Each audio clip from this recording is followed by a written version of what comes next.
Hello అండి అందరికీ. ఇదైతే డే 4 మా గణేశుడి దగ్గర. కొంచెం మా పర్సనల్ బ్లాగింగ్ కూడా ఉంటుంది.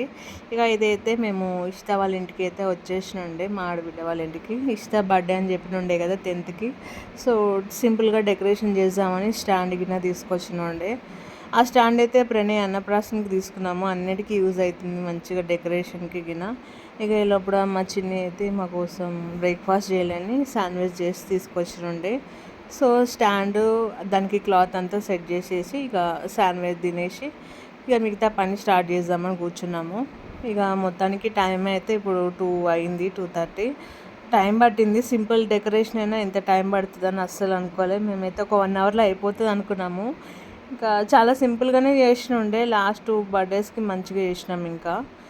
మేమైతే ఇంటికి వచ్చేసినాం. నేనైతే 5కి 5:30కి అట్లా లేచిన.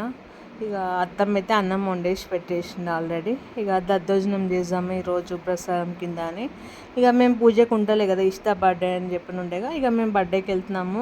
ప్రసాదం అయితే కింద ఇచ్చేసి వెళ్ళిపోతాము, పూజకు కూడా ఉండము. ఇక్కడైతే పెరుగు మంచిగా మిక్స్ చేసి ఇంట్లోనే క్యారెట్ తురిమి వేసేసినుండే. మొత్తానికి దద్దోజనం అయితే కలిపేసినుండే. ఇంట్లోనే ఒక గంట పెట్టేసి పెడితే ఈజీగా ఉంటుంది కదా, వేరే వాళ్ళు కూడా పెట్టడానికి అన్నట్టుగా గంట లోపలనే పెట్టేసినాము. ఇది క్లోజ్ చేసేసి వెళ్ళి రెడీ అవ్వాలి. ప్రణయ్ కూడా పడుకుంటూ లేపాలి. మేమైతే 8 వరకు పోవాలనుకున్నాము. సో ఈ లోపల ప్రణయ్ని లేపేసిన. మేమందరం కూడా రెడీ అయిపోయినాము.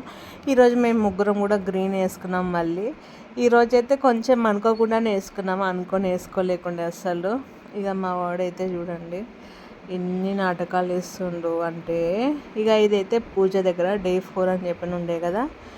పూజకి మేము లేము కదా. లావణ్య గిన చెప్పినుండే వీడియోస్ తీయమని చెప్పి వీడియోస్ అయితే తీసినుండే. అయ్యగారు వచ్చేసిండు, జర లేట్ వచ్చిందంటే 8:20కి అట్లా. పూజ అవుతుంది. ఆల్మోస్ట్ పూజ కూడా వచ్చింది అనుకుంటా. ఒక డే అయితే మేము మిస్ అయిపోయినుండే. నిమజ్జనం అయితే సండే రోజు ఉండే. మిగతా డేస్ అయితే అస్సలు మిస్ అవ్వము. ఈరోజు ప్రసాదాల కింద అయితే పోలే, రవ్వ కేసరి, ఉప్మా చేసినుండే, పులిహోర, దద్దోజనం, ఇంకా ఇడ్లీ, బ్యామినో పాయసం, పరమాన్నం కూడా ఉండే. ఈరోజు ప్రసాదాలు జర ఎక్కువనే ఉండే. హల్వా కూడా ఉంది. ఇదే పరమాన్నం. ఉప్మా అని చెప్పినుండే కదా. ఇదైతే నిమ్మకాయ పులిహోర. ఇక్కడైతే బర్త్డే స్టార్ట్ అయిపోయినుండే. మేమైతే కేక్ తీసుకొని ఇంటికి వెళ్ళినుండే. అత్తమ్మ, మామయ్య, ప్రణయ్ అయితే ఒక బండి మీద వెళ్ళిపోయారు. మేమైతే కరాచీ దగ్గరికి వెళ్ళి అక్కడ నుంచి కేక్ తీసుకొని డైరెక్ట్గా ఇష్ట వాళ్ళ ఇంటికి వెళ్ళిపోయినుండే. ఇష్ట అయితే మస్తు సతాయిచ్చింది కేక్ కట్ చేయడానికి. అస్సలు కట్ చేయనంటే కట్ చేయను అన్నుండే. మరి ఎందుకో ఏమో. ఇష్ట బర్త్డే స్పెషల్ డిన్నర్ అయితే ఇదైతే స్వీట్ పేనీలతో చేసినుండే. నేమైతే గుర్తొస్తలే, ఏమో చెప్పింది కానీ మర్చిపోయినా. ఇదైతే పెరుగు చట్నీ, ఇంకా ఇదైతే కోఫ్తా కర్రీ అంట. కోఫ్తానే అనుకుంటా, ఏమో మర్చిపోయినా, ఈ పేరు కూడా గుర్తులేదు. కోఫ్తానే అన్నుండే. ఇది పన్నీర్ పులావ్ చేసినుండే. అంతా నాన్ వెజ్ తిన్నాం కదా, వెజ్ కదా అన్నట్టు. ఇష్టం వాళ్ళ ఇంట్లో కూడా గణేశుడు ఉండే. సో అంతా వెజ్ ఐటమ్సే ఉన్నాయి. మేమైతే ఇంటికి వచ్చేసినాం. 10:30 అట్లా అయిపోయింది.